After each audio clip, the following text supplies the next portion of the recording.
ኑሐሚን ተጠለፈች። አቶ ወንዳጥር እንግዲህ ኑሐሚንን ለመጥለፍ ዝግጅቱን ጨረሰ። እንግዲህ ቃቃውም በሌላ በኩል ከቆላ የሚያፍኑትን ሰዎች እንዲያመጣ በጉቦ ታዞ እንዲያመጣ አቶ ወንዳጥር አዘዘው። አቶ ላይኩንም እንግዲህ በፖሊሶች ስር ቁጥጥር ውስጥ ውሏል። በጣም ብዙ ነገሮች ተፈጥረዋል። ወይዘሮ ባፈናም እንግዲህ እኔ በጥይት እገለዋለሁ እሱንማ እንደዚህ አይደፍረኝም እያለች እንግዲህ እንቧከረው እያለች ትገኛለች። አቶ ወንዳጥርም እንግዲህ ናሆምንም ይዞ ደብድቦታል። ብዙ ነገሮች ተፈጥረዋል በአሁኑ ሰዓት። ሰላም ውድና የተከበራችሁ የኤልሲ ቤተሰቦቼ እንዴት ናችሁ? ደህና ናችሁ? እኔ ደህና ነኝ፣ እግዚአብሔር ይመስገን። ላይክ እና ሸር ሰብስክራይብ እያደረጋችሁ በቤተሰብ ሆኑኝ። ዛሬ በእነ ኑሐሚን ድራማ በአዳዲስ ነገሮች መጥቻለሁ ማለት ነው። እናንተም እንግዲህ ላይክም ሸርም ሰብስክራይብም እያደረጋችሁ እንደምታበረታቱ ተስፋ አደርጋለሁ። እንግዲህ አቶ ወንዳጥር ናሆምን ይዞ ደበደበው። ከስሯ ላይ አትቁም ብዬሽ አልነበረም ወይ? ለምንድን ነው ካጠገቧ ላይ የምትቆመው? ምን አድርጉ ነው የምትል? እኔ ቆይ ከከተማ የመጣኸው አንተ ከእሷ ጋር ምን ልታደርግ ነው? እኔ ሽማግሌዎቼን ልኬ ሽማግሌዎቼን አዋርዳ መላኳ ሳያንስ ደግሞ በላይ ሆና እኔን ከዚህ ግቢ ውጣልኝ አለች። ቆይ ሴትዮዋ እንደምንድን ነው የምታስበኝ? እያለ እንግዲህ አቶ ወንዳጥር እንቧክረው እያለ ይገኛል ማለት ነው። ከዛም እንግዲህ ጫቅሉ ደግሞ እሷማ በጣም እኮ ነው ለምንድን ነው እናፍናት ወይም ደግሞ እንጥለፋት ብለህ የምትለው? የነገሌ እኮ ቢጠለፉም ወደው ፈልገው ቤተሰብ እምቢ ስላለ ነው። እሷ እኮ አንተን አትፈልግህም። ብትፈልግህማ ኑሮ በዚህ እነዚህን የከተማ ወጠጤ ይዛ መታ በዚህ በሰፈሩ ወለል ባላለች የነበረ። ቆይ ለምንድን ነው አንተ እንደዚህ የምታደርግ? በኋላ ግን እስር ቤት መግባቱን ትችልበታለህ ወይ ብሎ ይጠይቀዋል። በመጨረሻም ቆይ ግን አንተ ከኔ ወገን ነህ ወይስ ከነሱ ወገን ነህ? ምንድን ነው የምታወራው ሲለው እንዴት ከነሱ ወገን እሆናለሁ? የሚመስለኝን እየነገርኩህ ነው እንጂ። ይኸውልህ አንድ ነገር ልንገርህ፣ እኔ ኑሐሚንን መጥለፍ እፈልጋለሁ። ስለዚህ አንተ እንድታግዘኝ እፈልጋለሁ። ለዛም ደግሞ ያገዝክበትን ደግሞ ዳጎስ ያለውን ነገር እሰጥሃለሁ። በባለፈው የሞተብህን በሬ ትክ እኔ አንድ በሬ እሰጥሃለሁ ይለዋል። እውነትህን ነው እንደዛ የምትለኝ? ትሰጠኛለህ በሬውን? አዎ እሰጥሃለሁ። ይልቁንስ አንተ ወረድ በልና በቆላ የሚያጠልፉትን ሰዎች ፈልገህ አምጣልኝ። እኔም እንግዲህ እልም ባለ ጫካ ውስጥ ቦታ አመቻችቻለሁ እና እኔ ከዚሁ እጠፋለሁ። ምክንያቱም እሱ ስለሌለ ነው የተጠለፈችው፣ እሱ አይደለም ተብሎ እንዲታወቅ እፈልጋለሁ ይላል ማለት ነው። በሌላ በኩልም እንግዲህ እሺ እኔ እሱንስ አድርጌ ከዚህ የመቀመጥ የማይታሰብ ነገር ነው፣ እንዴት ታስብልኛለህ የኔ የሆንስ ይለዋል። እሱን ችግር የለውም፣ ቆላ ተወስዳለህ፣ ቀለብህን እሰፍርልሃለሁ። እኔ የብር ችግር ምንም ነገር የለብኝም፣ ብቻ እኔ ኑሐሚንን ላገኛት ይላል ማለት ነው። በሌላ በኩል ደግሞ እንግዲህ ብዙ ነገሮችን እየተፈጠሩ ነው።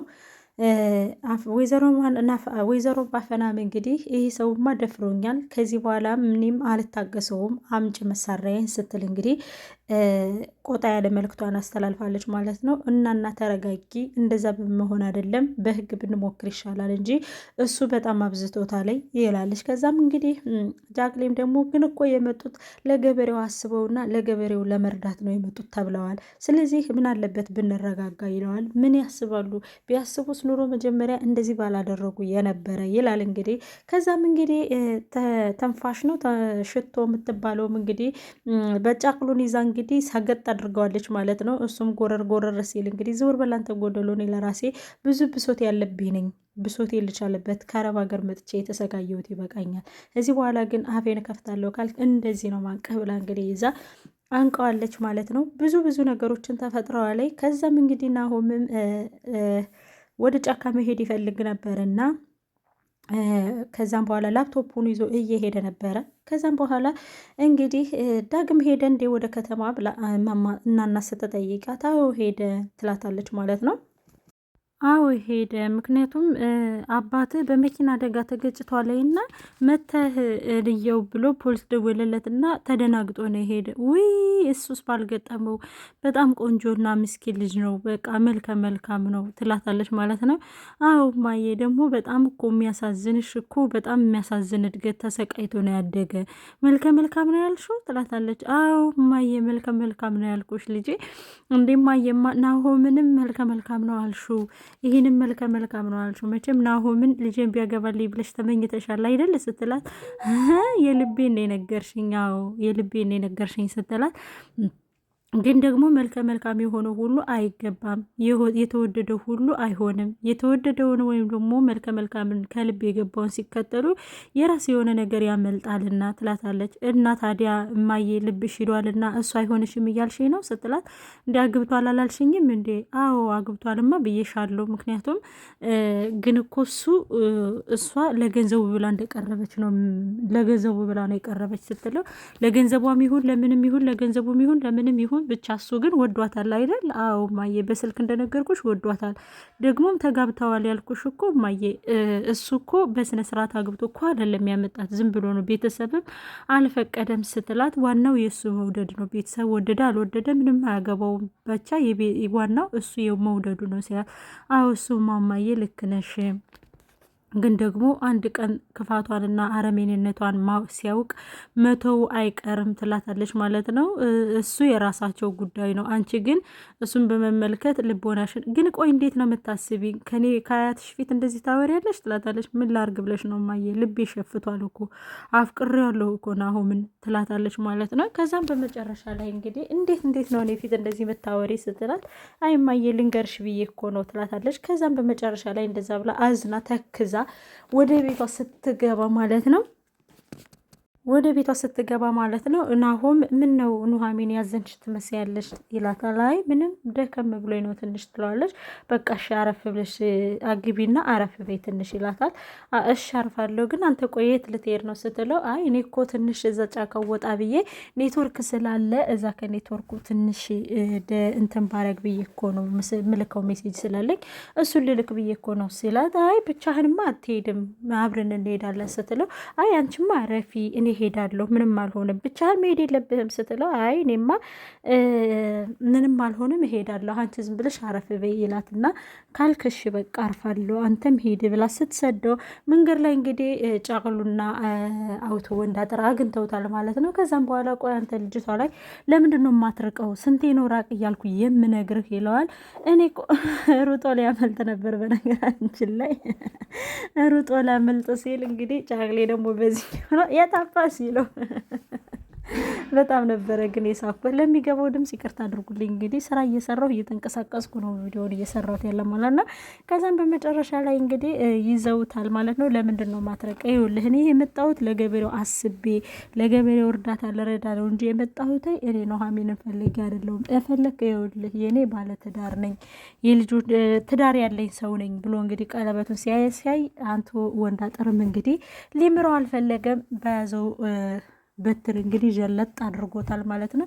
እያነከሰ መጥቷል ከቤት። ከዛም ከቤት እያነከሰ ሲመጣ ኑሐሚን ልትፈልገው እየሄደች ነበረ። ከዛም ግን እየሄደች ሳለ እሱ አጋጣሚ ሆኖ ከቤት መጣ ማለት ነው። ከዛም ሲመጣ እንደሞነነ ነው ምን ገጠመ ስትለው ሰባብሮ ነው የጣለኝ ስላለች፣ ከዛም እንግዲህ ወይዘሮ ባፈና እንዲህ ተደፋፍረናላ፣ እንዲህ ተናንቀናላ፣ እንደዚህማ ተናንቀናት አንቀርም ቆይማ መሰራለታለሁ ብላ እንግዲህ መሳሪያዋን ይዛ ሄዳለች ማለት ነው። ከዛም በመቀጠል እንግዲህ ያኔ ጫቅል የሚባለውም እንግዲህ እንትኖቹን የሚያፍኑትን ሰዎች ከቆላ ሄዶ እያመቻቸ ይገኛል ማለት ነው። በሬውን እሰጥሃለሁ እንደዚህም እናረጋለን ያለውን ነገር ደግሞ ጠላ እየጠጣነ እንከታተለዋለን ምን እንደሚያደርጋት። ይሄ ግን ከስር ከስሯ አልላቀቅም ብሏል። ይሄ የወንድ አልጫ ምናምን እያለ እንግዲህ ናሆምን አቶ ወንዳጥር በተናደደ መንገድ እና በጣም በሚያበሳጭ ሁኔታ እየተናገረ ነበረ ማለት ነው። ከዛም በመጨረሻ እንግዲህ እንደዛ ከጀለጡት በኋላ እሱም እንግዲህ በጣም ነው ግን የሚያስቀው አቶ ላይኩንም እንግዲህ ወደ እንትን ሊገባ ነው፣ ወደ ፖሊሶች ይዘውታል ማለት ነው። አቶ ላይኩንን በጣም ነው በቃ ብዙ ነገሮች ተፈጥረዋል። በእርግጥ ወይዘሮ ዝናሽም እንግዲህ ከተንኮሏ አልተመለሰችም፣ ተንኮሏ እንደቀጠለ ነው። አምራንም እንግዲህ ከአምራን ላይ ወድቃለች ማለት ነው። ተንኮሏ አዙሮ ከአምራን ላይ ጥሏታል ማለት ነው። አምራንም እንግዲህ የማይባል ነገር እያለች ነው። በጣም የሚያስጠላ አምራን ለላይኩን ሲባል አምራን እንዲያው እንትን ማለት አለባት ብዬ አስባለሁ። አምራን ይሄን ሚስጥር ማወቅ የለባትም። የአምራን ውሸት እና የአምራን ክፋት መታወቅ አለበት ብዬ ነው የማስበው።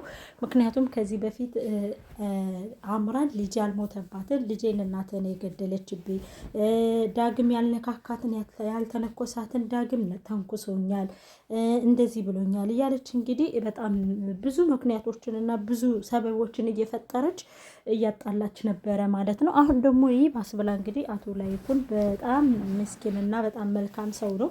እንግዲህ ያው በአንዳንድ ክፉ ሰው ወይም ደግሞ በአንዳንድ ክፉ ሚስት ያልሆነ ነገር ውስጥ ገብቷል ማለት ነው። እንግዲህ እሱም ደግሞ እግዚአብሔር እንዲያወጣው ኑሐሚን ናት ታወጣዋለች ብዬ የማስበው ከዚህ ነገር። ኑሐሚን ስትመለስ ኑሐሚን ናት እንግዲህ የእሷን ሚስጥር የምትይዝበት። ምክንያቱም ኑሐሚን አሁን ብዙ ነገር እንደተፈጠረ ኤርሚያስ ያገኛታል። ኤርሚያስም ደግሞ በጣም እያስጠላ እንደሆነ የምታደርጉት ነገር እንደሚያስጠላ ማለት ኑሐሚን የምታስበው ከኤርሚያስ ጋር ሁና ተንኮል እየሰራች እንደሆነ ነው የምታስበው ማለት ነው። አምራን የምታስበው ምክንያቱም ከበፊትም ስለምታውቅ ተንኮላቸውን ይሄማ አምራን የኤርሚያስም ልጅ አለ የኤርሚያስም እጅ አለበት ብላ ነው የምታስበው። እና ቀጥ ብላ ሄዳ የምታናግረው ኤርሚያስን ነው ኑሐሚን ማለት ነው። ትሄድና ለምንድን ነው ቢያንስ ይህ ሰውዬ ምን አደረገ? ይህ ሰውዬ እኮ ምስኪን ነው።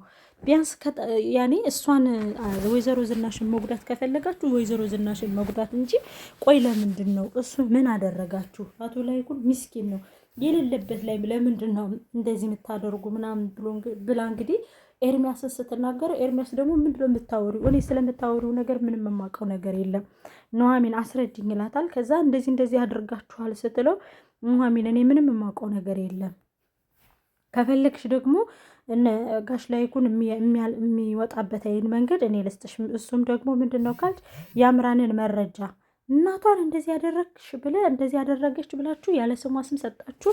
እናቱ ልጁ እንደወረደ አሁን ደግሞ ቆይ ከዛ ቤት እናንተ ምንድነው የምትፈልጉት? በራሳችሁ ሰርታችሁ መቀየር አትችሉ? በራሳችሁ ሰው መሆን አትችሉ? ብላ እንግዲህ ኑሐሚን ከኤርሚ ላይ በጣም በቃ ትበሳጭበታለች ማለት ነው። ምክንያቱም እኔ ልጁንም ራሷ ናት ከኔ ቤት መታ መረጃ አወጣለሁ ስትል እንደዚህ ያደረገችበት እና በቃ ብቻ ኤርሚያስን አምራን ከኤርሚያስ ጋር ያለውን ነገር እንትን ብላ አቶ ላይኩንን ነፃ የምታወጣው ኑሐሚን ናት። ምክንያቱም ኑሐሚን ሌላ ነገር ግን አምራን ሌላ ታሪክም ትሰራለች፣ ሌላ ክፋት፣ ሌላ ተንኮልም ትሰራለች። ይሄ ቢያልፍባትም ግን ቢሆንም ግን ከቤት ትባረራለች። ያ አምራን ይህን ነገር ካደረገች በኋላ ኑሐሚን ትባረራለች። ማነው አምራን ትባረራለች ከቤት። ምክንያቱም በጣም የምታደርጋቸው ነገሮች ሁሉ ከምራትና ከማት የማይጠበቅ ነው እና ኑሐሚን ከመጣች በኋላ አንቺ መሰሪያ አንቺማ እንደዚህ አድርገሽ አቶ ላይኩንን ጉዳት ሰሪውን ትልና እንትን ታረጋታለች ማለት ነው። ወይም ደግሞ በሌላ በኩል ገነት ስለ አምራን ያለውን ነገር ገነት ትፈልጋለች። ያኔ እየሰለለቻት ነው በነገራችን ላይ ገነት ማለት ነው። አሁን አቶ የእንትን አባት የኑሐሚን አባት ሲመጣ ሲሄዱ ገነት የሆነ ነገር ታይባታለች ከአምራን ላይ ማለት ነው። ምክንያቱም ልክ ከወይዘሮ ዝናሽ ላይ የተደረገውን ነገር እንዳደረገችው ሁሉ አምራን ላይም ልታደርግ ስለምትሞክር እንትና ያቺ ማን ስሟ ገነት ሚስጥሩን ታወጣባታለች ማለት ነው። ብቻ ወይ ገነት ናት ወይ ደግሞ አምራንና ኑሐሚን ናት ስለ አምራን ጉድ የሚያወጡ ማለት ነው። ከሁለት አንዳቸው ጉዷን ያወጡባታል ማለት ነው። አምራንም እንግዲህ ወደ ነበረችበት እንትን ትላለች። ኑሐሚን ግን ማነው ዝናሽ ግን ከልቧ ተጸጽታለች። ምክንያቱም ገነት ኑሐሚንን ባደረገችበት ግፍ ኑሐሚን ላይ የሰራችው ስራ ኑሐሚን ላይ የሰራችው ቁስል ነው እንግዲህ ኑሐሚን ላይ ሆኖ ማነው ከአምራን ላይ ሆኖ እየከፈላት ያለ ማለት ነው። ተንኮል፣ ክፋት፣ ይሄ የሆነ ግብዝነት፣ ይሄ ክፋትነት፣ ለሰዎች ጥላቻ ማሳደር መጨረሻ ላይ የሚጎዳ ራስን ነው። ምክንያቱም ከዚህ ለራሱ ከዝናሽ ልንማረን ይገባል። ድሃ ብጣሻ ምናምን እያለች እንግዲህ ኑሐሚንን እስከ አባቷ ምን ስታረጋት እንደነበረ የሚታይ ነገር ነው፣ የታየም ነገር ነው። አሁን ላይ ግን የኑሐሚን ግፍ ከአምራን ላይ ጥሏታል። አምራን ደግሞ ከእሷ የበለጠች ክፋተኛ ናት። ከሷ የበለጠች በቃ በክፋት የተወጠረች ናት። የሰው ውድቀት የሚያስደስታት፣ ስለ ገንዘብ የሰውን ገንዘብ መውሰድ የምትፈልግ በቃ እንደዚህ አይነት ሰው ናት አምራን ማለት እና በዛ ላይ ደግሞ እንግዲህ ወይዘሮ ዝናሽ ልቧ በጣም ተሰብሮ በቃ የበደለቻቸውን ሰዎች ሁሉ ራሱ ይቅር ማለት ጀምራለች። ወይ ኑሐሚን አንቺን እንደዚህ ባላደርግ እኮ ይህ ሁሉ ግፍ አይደርስብኝም የነበረ በዛ በችግርሽ ጊዜ እኮ አሰቃይቼሻለሁ ምናምን እያለች እንግዲህ እየተጸጸተች ነው ማለት ነው። በጣም በሚያናደው ሁኔታ ግን ለላይኩን ይሄ አይገባውም። ይህ የሚገባው ነገር አይደለም ለጋሽ ላይኩን። ጋሽ ላይኩን ለሰዎች የሚያስብ በጣም ምርጥ ሰው ነው። ለማንኛውም ግን በቀጣይ እንገናኛለን። ላይክ እና ሸር ሰብስክራይብ እያደረጋችሁ ቤተሰቡን ማሮችዬ